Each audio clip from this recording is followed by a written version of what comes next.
Hi folks, I'm Andy Flannagan. I'm Director of the Christian Socialist Movement, and we're standing in the long now at Greenbelt, but just now we've been standing in the freezing cold now with the Right Honourable David Lammy MP. David's just been interacting with a whole crowd of Greenbelt visitors. How did you experience it, David? Well, it's great. It was cold, but the questions were challenging. People were listening. It's great. The atmosphere is very good, very positive. Excellent. Did you think people engaged with what you were saying?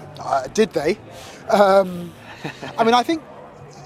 We were talking about participation and being active and understanding that faith is about fellowship, it can be about stewardship, but that mission, that sense can go beyond just your Christian community. And I think that particularly with the challenges that we're facing today in society, challenges in relation to our environment, in relation to consumption, our economy, the sorts of concerns that I have in a constituency like mine, particularly with young people, that does require people of faith and no faith to be engaged and participating in politics.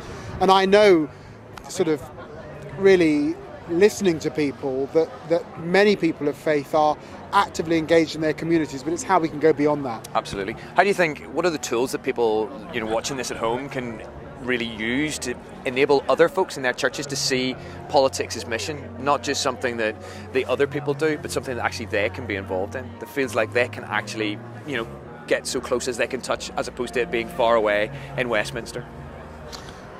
Well, it's not, I hope that events like this and speaking like this start, the difficulty with politics is that it comes down to a soundbite.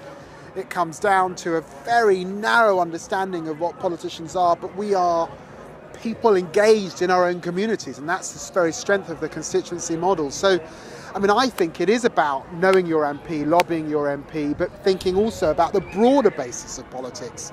Who is the councillor? Can you be a councillor?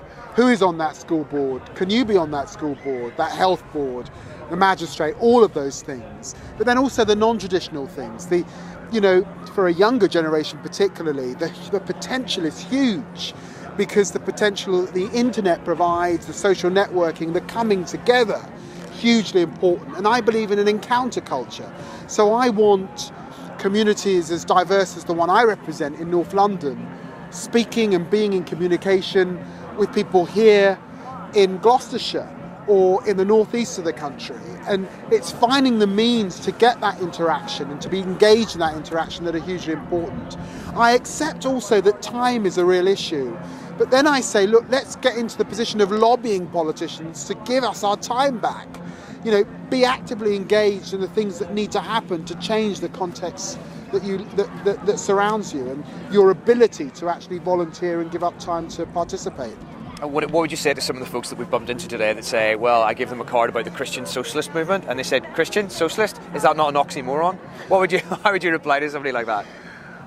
Well, look, I don't want to be too partisan, except to say I think that there is a lot that socialism in its broadest sense, socialism is in the end a concern with the collective.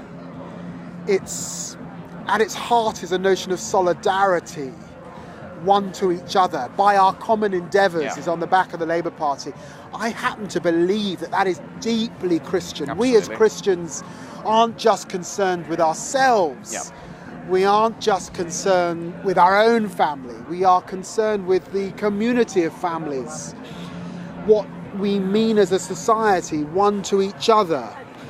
And so I think there's a lot that Christian socialism can have in common. But it is important to understand that politics can't be just about a group of people believing what you believe. And let me say this, as a government minister, I don't agree with everything the government does.